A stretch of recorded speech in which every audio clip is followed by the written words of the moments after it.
Hey everyone, and welcome to Boogie Mama Riffs. Today, here is our long-awaited Led Zeppelin 1 review, and for my subscribers who've been asking me to do this review, my apologies, it took so long. There's just been so many things happening. The Led Zeppelin documentary, me forming my new band and stuff. So, forgive me for bringing it out so late, but finally, Led Zeppelin 1 review.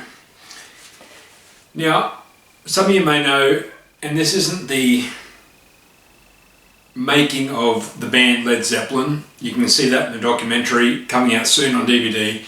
But with Led Zeppelin, as some of you may know, Jimmy Page was in a band called the Yardbirds. And he was a session musician who ended up playing bass for the Yardbirds. And one night they were on tour and Pagey was playing bass for the Yardbirds, and they said, well, everyone, we've got a special guest tonight, and I think it was someone didn't turn up. It might have been Jeff Beck.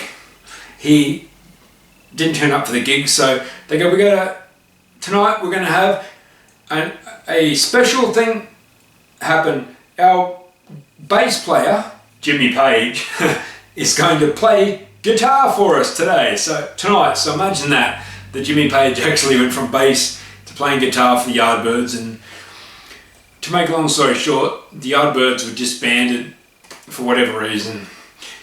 Peter Grant was actually the manager of the Yardbirds, and there was still Jimmy Page and Peter Grant basically left in the band.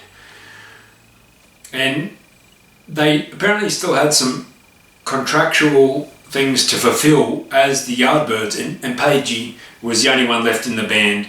And I remember I saw an interview, or I read somewhere, that Peter Grant apparently said to Jimmy Page, so Jimmy, what do you want to do now?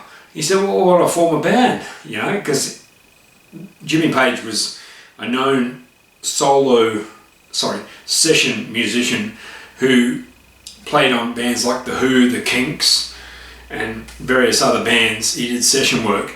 And Pagey finally got into a band called the Yardbirds, and they busted up. So Pagey said to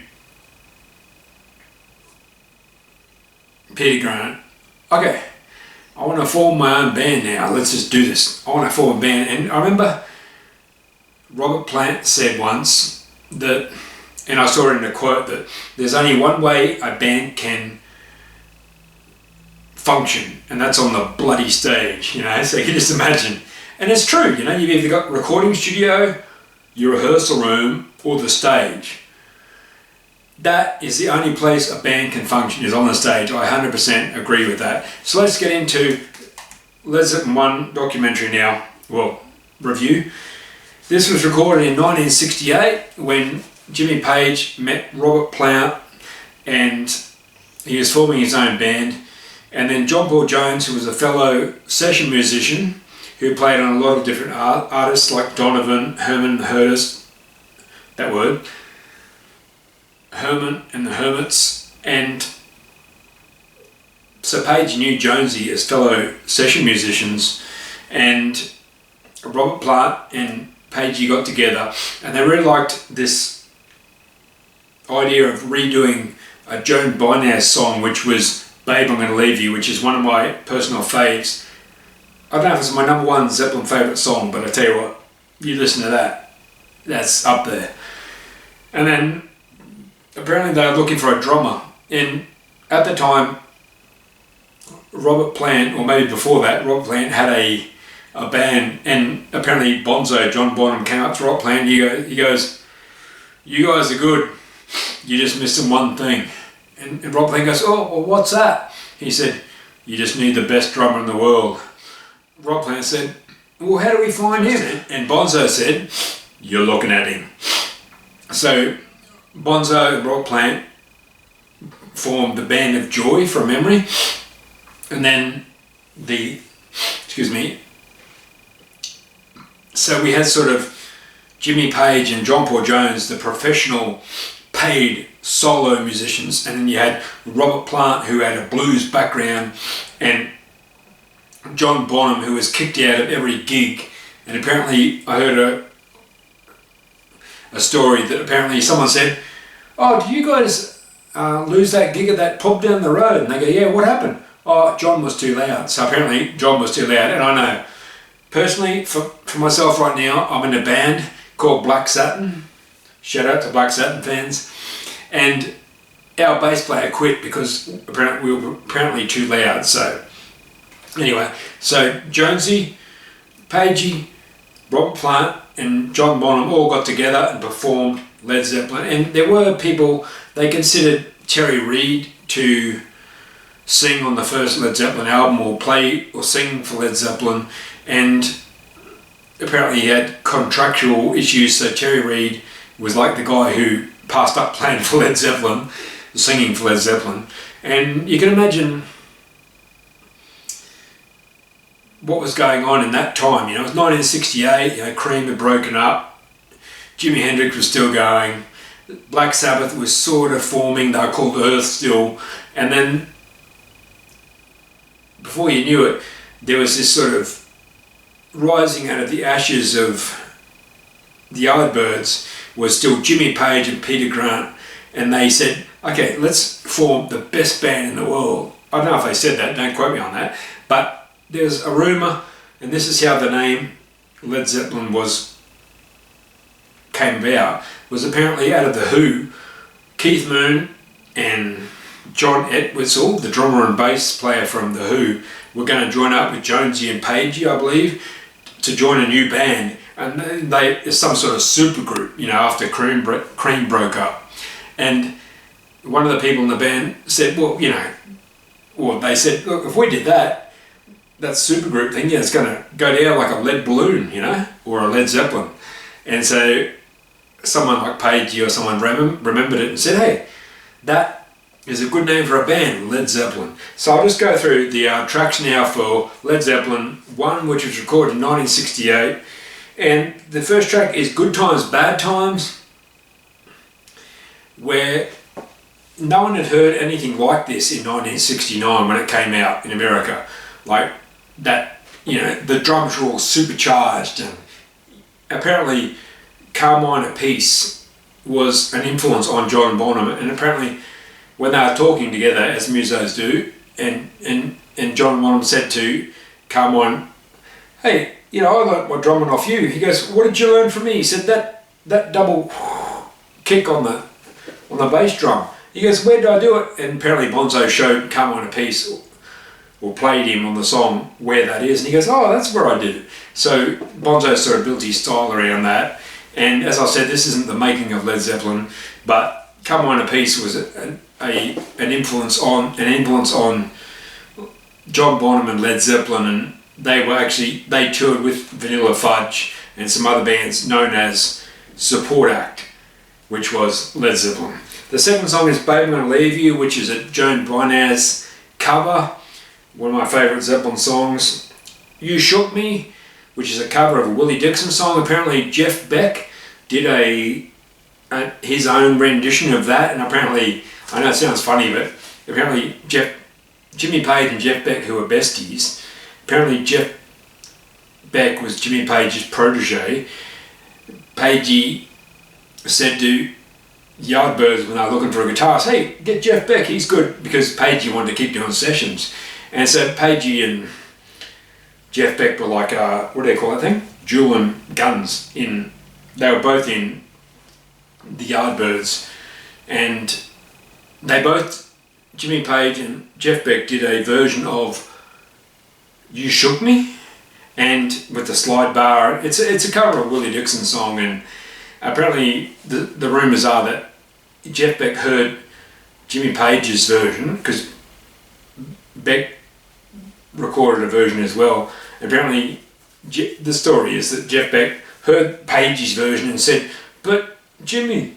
So I'm just thinking that's just like, oh my God, Jimmy, you've just tidal wave. And that's what it was. When Zeppelin came into America, it was like a tidal wave. They had the Beatles and the Cream and other bands like that come in from the UK to America. But when Zeppelin came in, as Rob Plant would say, they really grabbed a hammer and just went and just came in and took the place over as Vikings, you know. Zeppelin liked to be that Viking genre, if that's the word for it. And also the last song on the first side is Dazed and Confused, which was actually a song from the Yardbirds. I may put this on my channel shortly, that the Yardbirds did a version of Dazed and Confused with harmonica or harp, blues harp. And it's not a bad version, I don't mind it, but Zeppelin, of course, they picked it up and ran with it and made a half-an-hour version out of it. On this version here, on this album, it's more like probably about 6 minutes perhaps, but when they did it live, they stretched it out to about 30 minutes. And we flip it over to side 2, which is Your Time Is Going to Come, the first song on side 2 of Zeppelin 1. And for those of you who haven't seen my documentary on becoming Led Zeppelin, apparently John Paul Jones played organ in the church, saving up money to get his own, to buy his first bass. And so I'm not sure about you guys, but when I was 16, 17 year old and I bought Zeppelin 1 and I heard Your Time Is Going to Come with, you know, incense playing in the room, and I thought, and I heard this song, I thought, is this cool music? It sounds like a church organ. Exactly. John Paul Jones played on a church organ to play for his first bass before he played as a session muso and then in Led Zeppelin. So Your Time Is Going to Come, awesome song, got some organ, keyboards, drums of course, and acoustic guitar, and yeah, I think it's a great song. The next song on side 2 is Black Mountainside. Yeah, Black Mountainside is an instrumental by Jimmy Page, predominantly played on his Dan Letro guitar, but in the studio version I believe it's played on his acoustic guitar. And for those of you out there, I'm not one of these people who say, you know, Zeppelin stole the blues from the southern delta people in America or whatever. But what I will say is, if you ever hear, this is just a fun fact, spoiler alert, if you ever hear or listen to or look up a guy named Davy Graham who played Dadgad tuning, he actually plays a song very similar to Black Mountainside and White Summer and, dare I say it, ooh, don't want to say it, Stairway to Heaven. There's a song, Davy Graham, I'm pretty sure, has the Dadgad tuning, and he plays the song, the forbidden song to play in music shops is Stairway to Heaven. And Davy Graham plays those 3 songs, if you can find them in a clip somewhere. But I'm sure Page doesn't hide it, but yeah, one of the world's radio's most viewed songs, Stairway to Heaven. And the next song on side B is Communication Breakdown. Fast song, apparently I'm going to put out, you know, this is Boogie Mama riffs, I'm going to give you something here now that you probably won't hear in many videos. Communication Breakdown was a song that Zeppelin recorded, and then just surprisingly about 6 months or 12 months later, Black Sabbath came up with a song called Paranoid, and I'm pretty sure I can quote this correctly, that Tony Iommi from Sabbath, also known as Frank Iommi, his real name, Frank Tony Iommi, he wrote a song called Paranoid, and I remember Tony said something like, it was amazing Zeppelin didn't sue us for, you know, plagiarism for doing, you know, Paranoid that was so similar to Communication Breakdown. But yeah, great song by Zeppelin, Communication Breakdown. And just 2 more, I Can't Quit You Babe, a Willie Dixon blues song, which Zeppelin, a lot of people, you know, you see these YouTube clips about Zeppelin stealing songs or whatever. In my opinion, and as well as some other people, Zeppelin didn't steal the songs, they reinvented them, okay? And there's a thing called the law of the folklore, law of the folk music, which means that everything is borrowed, okay? Like, I borrow still from my classical guitar teacher when I was 10 to someone I heard yesterday, okay? So music, nobody owns music, although there's always copyright rubbish we deal with on YouTube. God bless YouTube, but yeah, everything is borrowed, and let's just go with it, man. Pagey made an awesome band And there's not as my I went to someone. I talked to someone recently about the Becoming Led Zeppelin documentary, and they said, yeah, there's not many people who weren't influenced by Led Zeppelin. So there you go. And finally, the last song on Led Zeppelin 1 is How Many More Times. Now, at that time, this is basically a live album. Led Zeppelin recorded it as they played the gigs. They had some contractual things, as I said, as the New Yardbirds in Scandinavia and places where they honed their skills and played these songs. So in my opinion, Page had a vision for the band, but he also had, they're a band. They were organic, and they played, these are the songs they played, in Europe, how many more times, and they added stuff to it and things like that. So thank you for watching Boogie Mama Riffs today. I hope I didn't waffle on too much. We look forward to seeing you on the next review. I'm going to bring something awesome to you. See you next time.